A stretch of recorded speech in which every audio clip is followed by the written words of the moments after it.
Anthony Rico announcing in court docs, under no circumstances can he continue defending the embattled rapper. This is a serious proceeding with serious consequences, and all of us are addressing it accordingly. This story is far from over. The trial is just getting started, and every day brings new revelations. If you want to stay informed and ahead of the headlines, make sure you hit that subscribe button.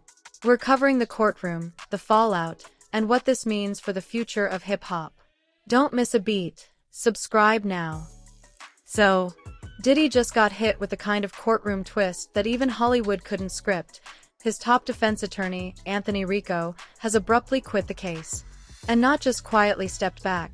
We're talking full exit, stage left, just months before one of the most high-stakes trials of Diddy's entire career. Let's be clear, this isn't your average celebrity scandal cleanup crew falling apart.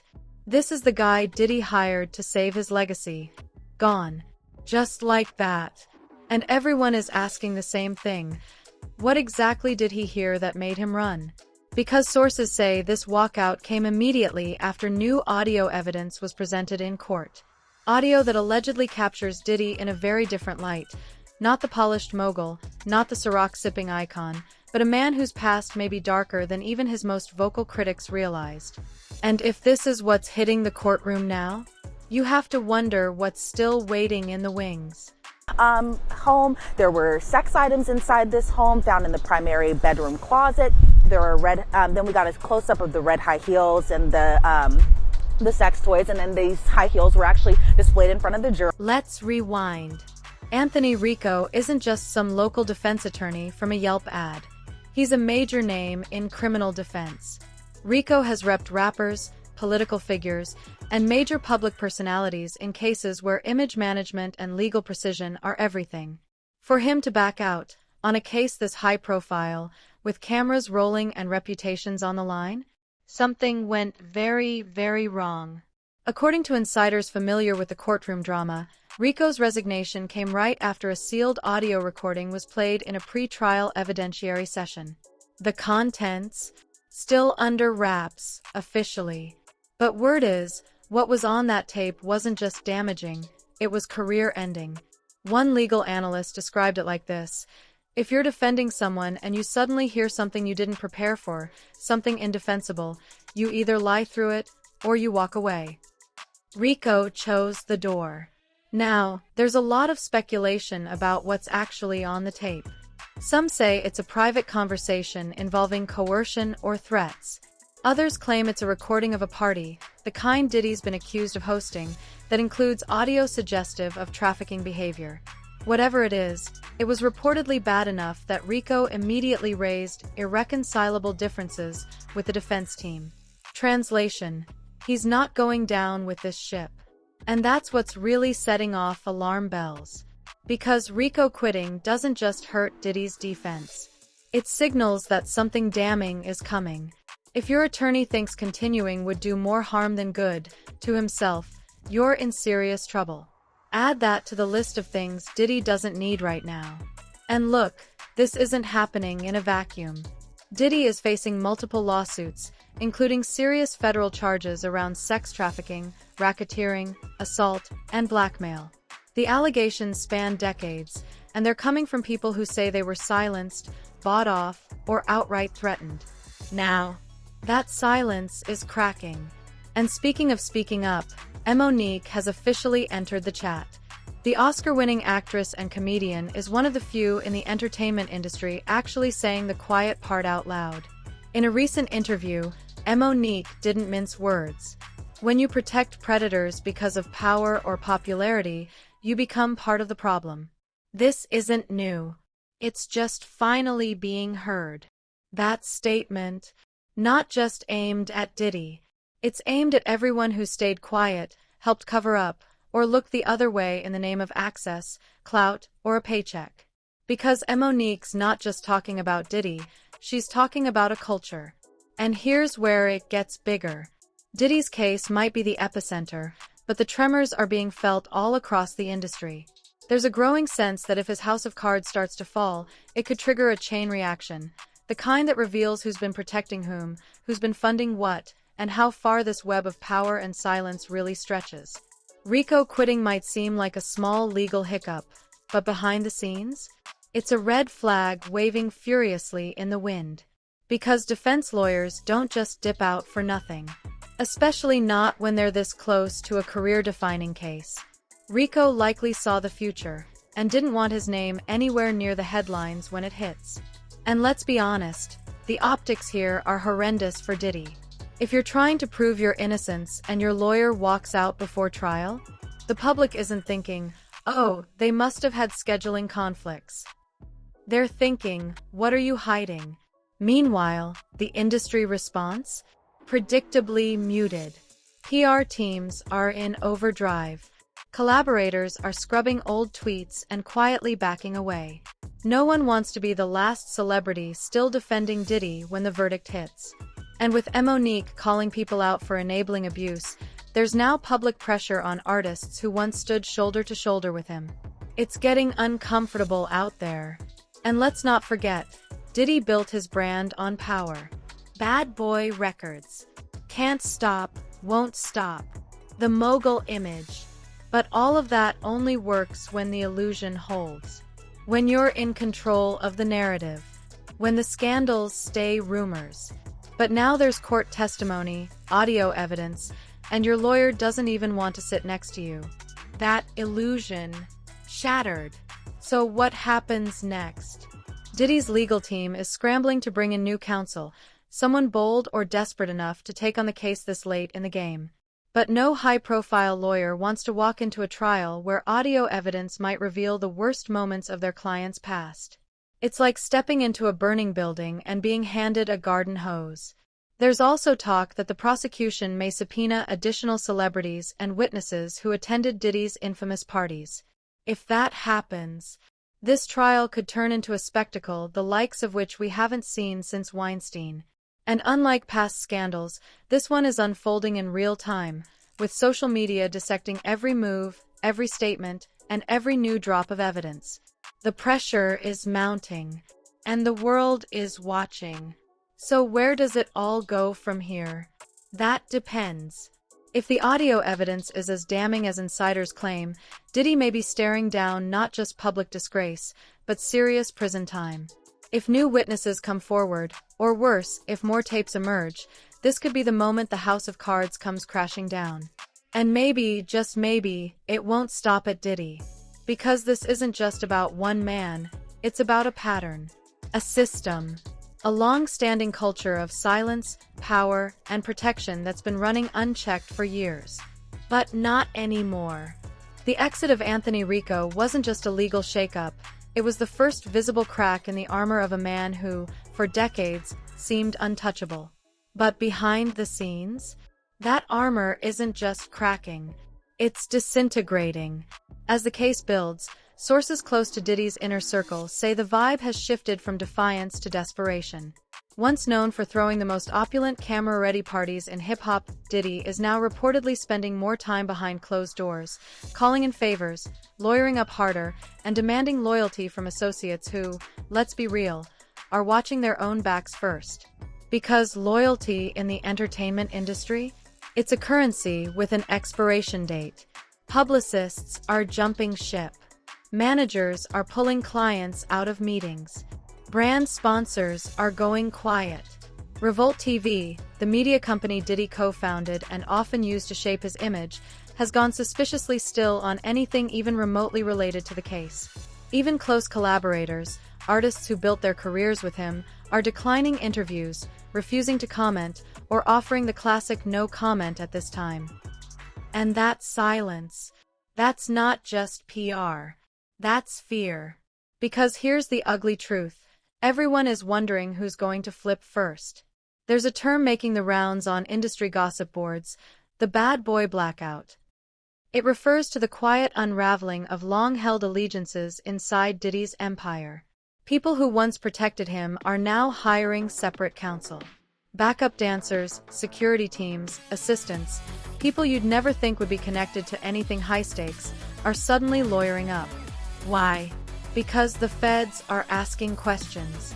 And while Diddy might be the marquee name, the government doesn't stop at headlines. They're reportedly investigating financial records, private flight manifests, and offshore assets, looking for a pattern that supports the mounting civil and criminal allegations. And that's what makes this different from a typical celebrity scandal.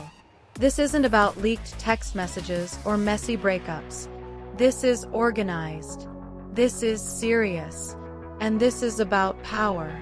And you know who's watching closely? Corporate America. Because for years, Diddy was a brand as much as a person. Ciroc, Sean John, Revolt, De Leon Tequila. He wasn't just on billboards, he was the billboard. But ever since the allegations went public, brand partners have been either backpedaling or ghosting entirely. Retailers are quietly pulling Sean John merchandise off shelves. Liquor distributors are reportedly reconsidering their investment in De Leon. And one source close to a luxury brand Diddy once collaborated with said bluntly, "We're not going down with him.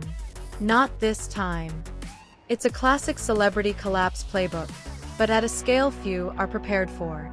Because Diddy didn't just build a music career, he built an empire. And now, every brick of that empire is being inspected for cracks.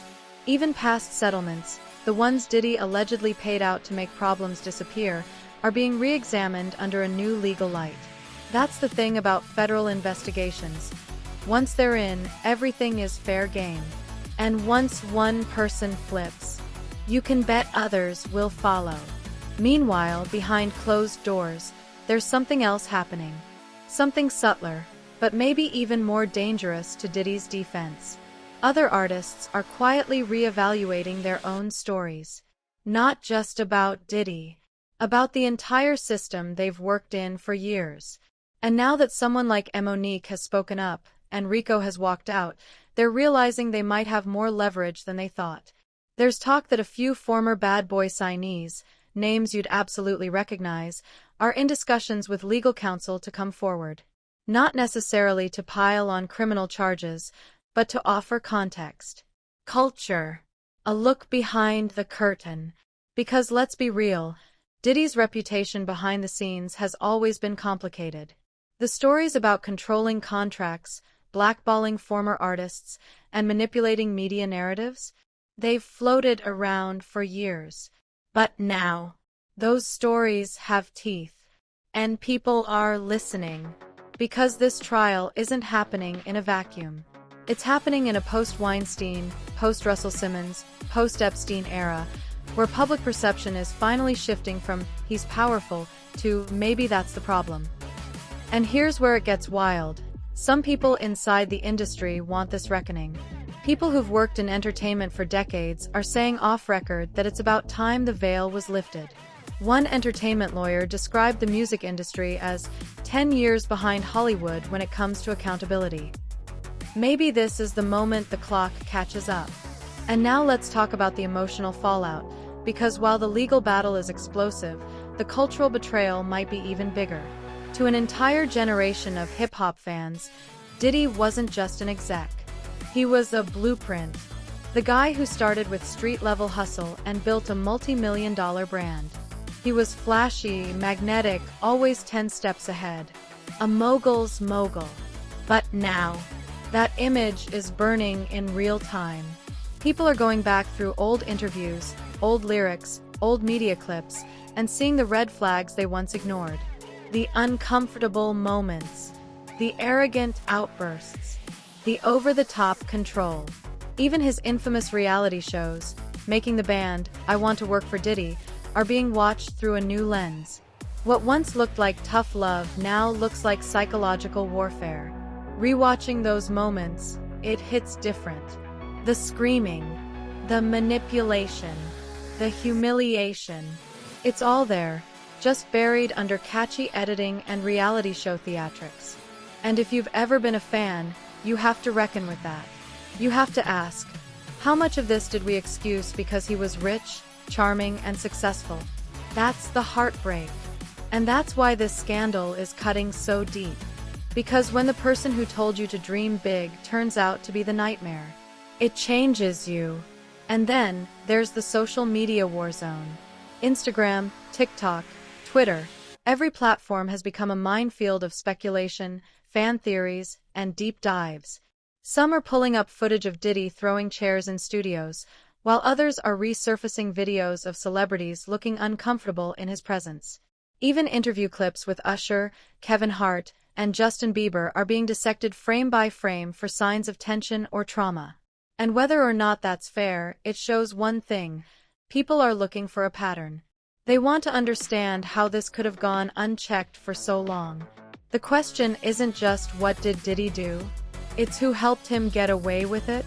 And that's where the story starts expanding beyond one man. Because Diddy didn't operate in isolation. He was enabled by labels, networks, media execs, brand partners, and even fans. The people who stood by while whispers got louder, while rumors became patterns. Now everyone is choosing sides. And staying neutral? That's starting to look a lot like complicity. Here's the final twist. For now, this trial isn't just about Diddy's guilt or innocence. It's about who's willing to tell the truth when it costs them something. When loyalty becomes liability. When silence starts to look like survival. And the longer this plays out, the more dangerous it becomes. Not just for Diddy, but for anyone whose secrets are tangled up with his. If Anthony Rico walked away to protect his own career, what does that tell you about what's coming next? More audio? More witnesses? A domino effect? We don't know yet. But what we do know is that the myth of the untouchable mogul. It's over. Diddy may have spent decades building the image of an icon, but now every brick of that legacy is being examined. And the people he once intimidated into silence? They're not scared anymore. While most eyes are on the courtroom, let's talk about what's happening outside of it. Because if you think Diddy's crisis is contained to the legal system, think again. There's a parallel war happening behind the scenes. Not in front of judges or juries, but in boardrooms, private Zoom calls, and backdoor meetings with the kinds of people who don't like having their names in headlines. And the number one question they're asking? If he goes down, who else is coming with him? Because Diddy wasn't just an artist or executive. He was a gatekeeper. A kingmaker, a man with deep ties to record labels, streaming platforms, award shows, and media outlets. Which means if you were anybody in the industry, especially during the 90s and 2000s, there's a decent chance you crossed paths with him. That's why you're seeing this bizarre wave of preemptive silence from institutions that usually trip over themselves to attach to celebrity scandals. Where's the official statement from the Grammys? Where's BET's hot take? The same network that built entire specials around Bad Boy and Diddy's legacy is now acting like he's a footnote. In fact, there's talk BET quietly pulled development on a planned Diddy docuseries, one that was supposedly near completion. They're not denouncing him. They're not defending him. They're doing what powerful institutions always do when the air gets radioactive. They vanish. Because they know what this could become. What happens if one of the leaked audios, allegedly surfacing in pre-trial motions, contains recognizable voices of other music elites? What happens if Diddy, in a moment of self-preservation, starts giving names? This is what's fueling the whispers of industry-wide panic. Not just fear of being associated with Diddy, but fear that his fall could be the thread that unravels everything. And let's talk strategy for a second. Because behind every celebrity scandal is a team of lawyers trying to control the narrative. But right now, Diddy's new legal team? They're reportedly in reactive mode. Gone are the flashy, press-savvy lawyers who double as media personalities. Replacing them are defense attorneys who specialize in federal cases with long timelines and deep investigations. That tells you everything. Diddy's team isn't trying to fight this in public anymore. They're trying to outlast it. Their goal is to stall, delay proceedings, file endless motions, challenge the legitimacy of evidence, pick apart witness credibility, run the clock out. Because if they can't win in the court of public opinion, they're hoping to exhaust the people paying attention. It's a tactic that's worked before. But this time, the internet isn't letting it go. And the leaks just keep coming. Which brings us to the whistleblowers. This trial has already created the perfect storm for people to come forward, not necessarily out of moral awakening, but out of sheer self-preservation. Here's what we're hearing. Former bodyguards have allegedly spoken to investigators, describing patterned behavior that aligns with trafficking accusations. Event staff who worked at private Diddy-hosted parties in the 2010s are starting to tell their stories anonymously through journalists and legal intermediaries. And perhaps most chilling, former assistants and employees say they were required to sign broad, open-ended NDAs that covered not just business dealings, but personal activities and social environments. That kind of language, it doesn't protect trade secrets. It protects secrets. And when those secrets start to leak, the game changes. There's already talk that some of the audio evidence, allegedly what triggered Anthony Rico's resignation, involves conversations recorded without knowledge, possibly by disgruntled insiders who feared retaliation.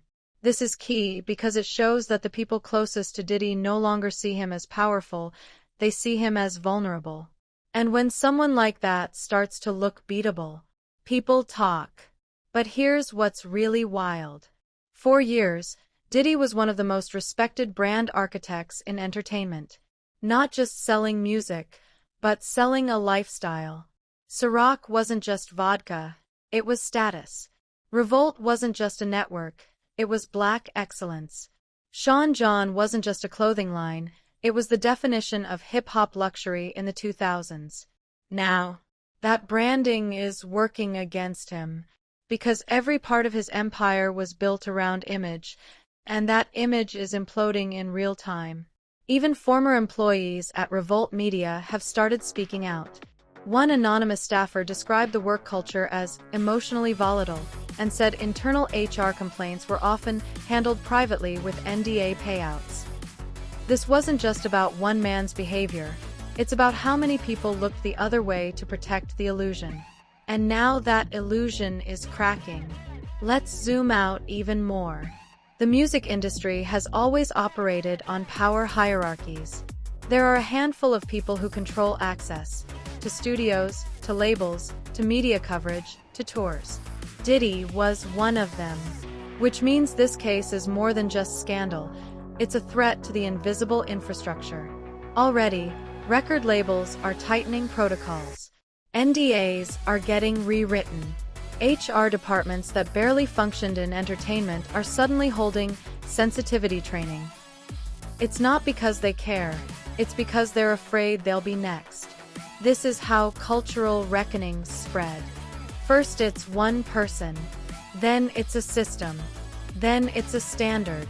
Just like we saw with Harvey Weinstein, once people realized he wasn't untouchable, the whole house of cards collapsed. And in the music industry, we may be witnessing the start of that collapse. Because here's a very real possibility. If one artist or insider comes forward with proof of coercion, trafficking, or organized abuse, especially with receipts, this becomes a federal racketeering case. Not just for Diddy, but for anyone who helped facilitate, cover up, or profit from the system. And that possibility has executives sweating bullets. Now let's get into the cultural fallout. Diddy was never just a businessman. He was a cultural symbol.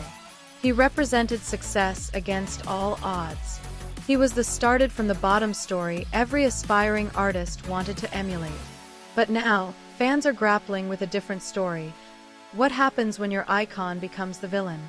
The backlash has already begun. DJs are quietly pulling Diddy tracks from rotation. Former collaborators are removing "featuring Diddy" from their streaming bios. YouTubers are demonetizing old interviews to avoid platform penalties.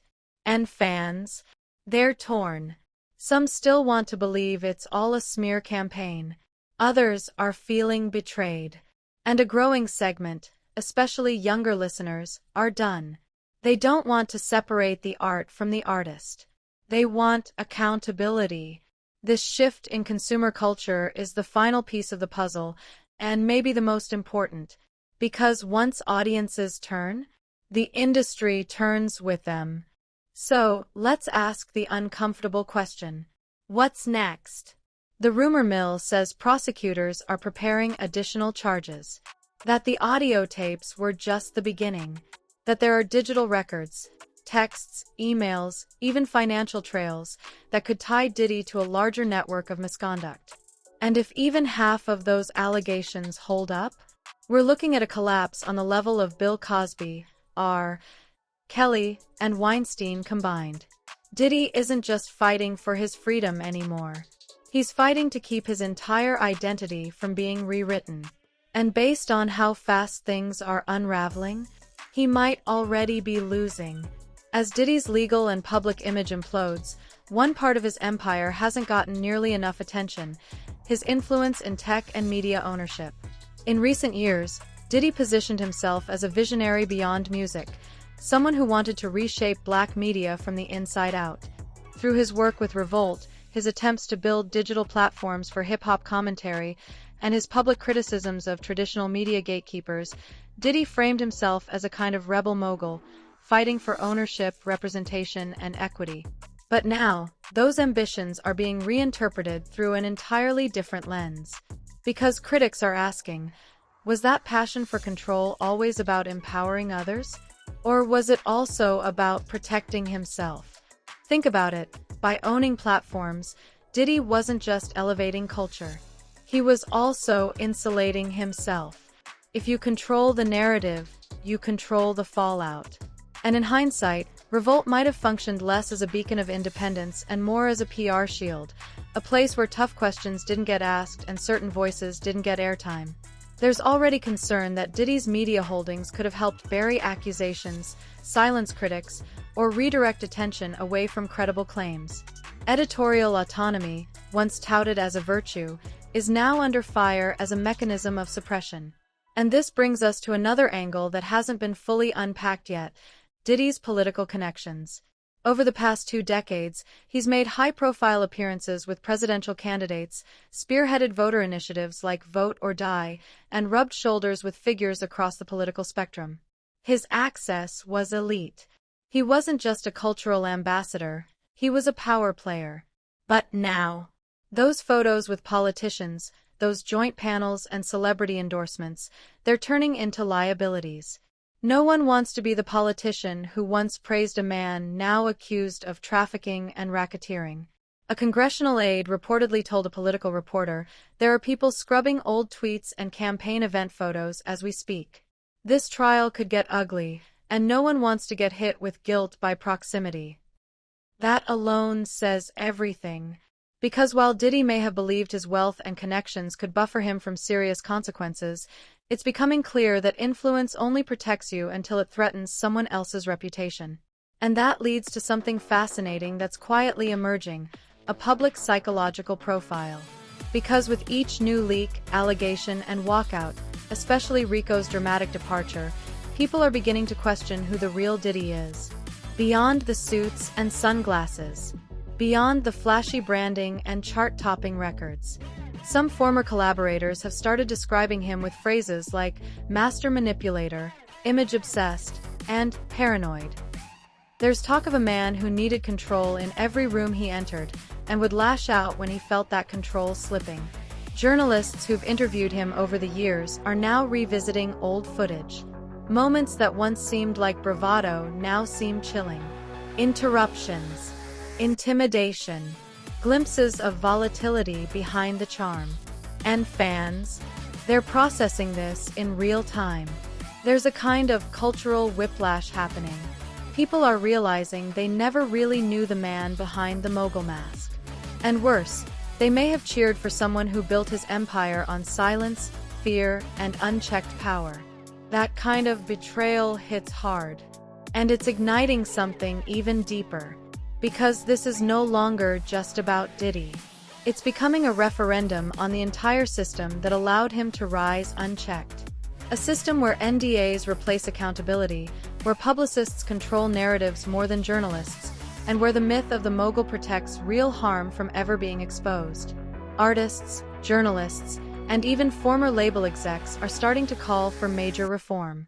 Not just better HR departments, but industry-wide accountability structures, third-party investigators, legal support for whistleblowers, open contract reform, mandatory audits for talent management firms.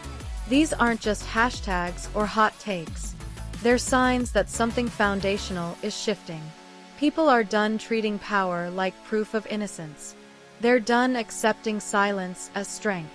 They're done watching abusers thrive while survivors vanish.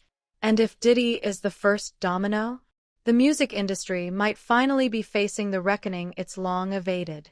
So stay tuned, because whatever happens next, it's not just a legal saga. It's a cultural breaking point,